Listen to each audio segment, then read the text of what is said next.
In 1994, the world watched as Orenthal James Simpson, a beloved NFL star, actor, and American icon, became the center of one of the most infamous criminal cases in history. Known as the trial of the century, the O.J. Simpson case captivated millions, exposing deep divides in race, justice, and celebrity culture. But how did a man celebrated for his charisma and talent end up accused of a brutal double murder? And how did the truth, or lack thereof, shape his legacy?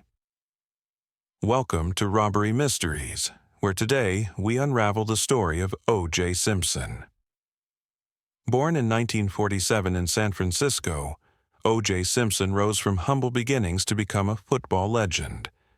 At the University of Southern California, he won the Heisman Trophy in 1968, dazzling fans with his speed and agility. In the NFL, playing for the Buffalo Bills, he set records, including becoming the first player to rush for over 2,000 yards in a single season. Off the field, Simpson's charm made him a Hollywood star, appearing in films like The Naked Gun and starring in iconic Hertz commercials. To America, he was the Juice, a symbol of success who transcended race in a divided nation. In 1985, Simpson married Nicole Brown, a young waitress he met in 1977. They had 2 children, Sydney and Justin, and lived a glamorous life in Los Angeles. But beneath the surface, their relationship was troubled. Nicole called police multiple times, reporting domestic abuse. In 1989, Simpson pleaded no contest to spousal abuse after an incident where Nicole was found bruised and terrified, telling officers, "He's going to kill me." On June 12, 1994, tragedy struck. Nicole Brown Simpson, 35, and her friend Ron Goldman, 25, were found brutally stabbed to death outside her Brentwood home. A neighbor's dog, with bloody paws, led to the discovery of the bodies. Police quickly linked the crime to O.J. Simpson. Blood evidence, including Simpson's DNA, was found at the scene, and a bloody glove matching one at Simpson's estate was recovered. A trail of blood led investigators to believe the killer was injured during the attack. The evidence was overwhelming. A bloody footprint matching Simpson's shoe size, a knit cap with his hair, and blood in his white Ford Bronco. Yet, questions arose. Why wasn't a murder weapon found? And why did some evidence, like a bloody fingerprint on a gate, go uncollected? Witnesses, like Jill Shively, who saw Simpson driving erratically near the crime scene, and Skip Junis, who claimed Simpson discarded something at LAX, were never called to testify.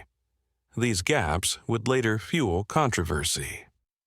On June 17, 1994, Simpson was charged with the murders, but failed to turn himself in. What followed was a surreal, low-speed police chase watched by 95 million people. Simpson, in a white Ford Bronco driven by friend Al Cowlings, held a gun to his head while police trailed. Fans lined the streets, some cheering, as the media frenzy grew. Simpson was arrested, and the stage was set for a trial that would grip the nation. The chase wasn't just a spectacle, it was a turning point. Simpson, once a hero, was now a fugitive in the eyes of many, but to others, particularly in Los Angeles' black community, he was a symbol of resistance against a police department with a history of racial injustice, underscored by the 1991 Rodney King beating. The trial began in January 1995, led by Simpson's dream team of lawyers, including Johnny Cochran, Robert Shapiro, and F. Lee Bailey. The prosecution, headed by Marcia Clark and Christopher Darden, presented a mountain of DNA evidence. But the defense countered with claims of police misconduct, alleging evidence was contaminated or planted. Detective Mark Furman, a key witness, was discredited after lying about using racial slurs, raising doubts about the LAPD's integrity. The trial's defining moment came when Simpson tried on gloves allegedly worn by the killer. They didn't fit. Possibly due to Simpson skipping arthritis medication, shrinking gloves from blood exposure, or latex gloves worn underneath.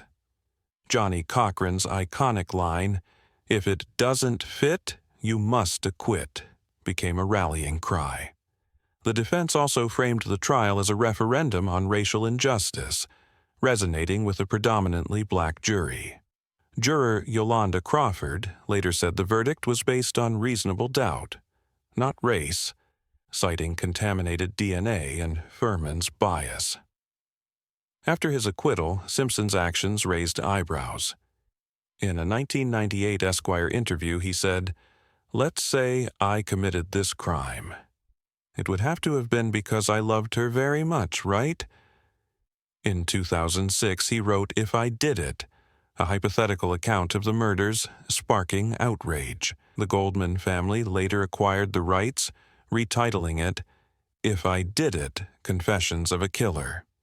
In a 2008 book by his former agent Mike Gilbert, Simpson allegedly said, "If she hadn't opened that door with a knife in her hand, she'd still be alive." These moments fueled public belief in his guilt. In 1997, a civil trial found Simpson liable for the murders, ordering him to pay $33.5 million to the Brown and Goldman families. In 2007, Simpson was convicted of armed robbery in Las Vegas, serving 9 years in prison. Some saw this as delayed justice. Documentaries like O.J., Made in America and American Manhunt. O.J. Simpson later revealed overlooked evidence, like the uncollected bloody fingerprint and uncalled witnesses, strengthening the case against him. The O.J. Simpson case was more than a trial. It was a mirror reflecting America's divisions. It exposed tensions over race, privilege, and justice, leaving a legacy that still resonates.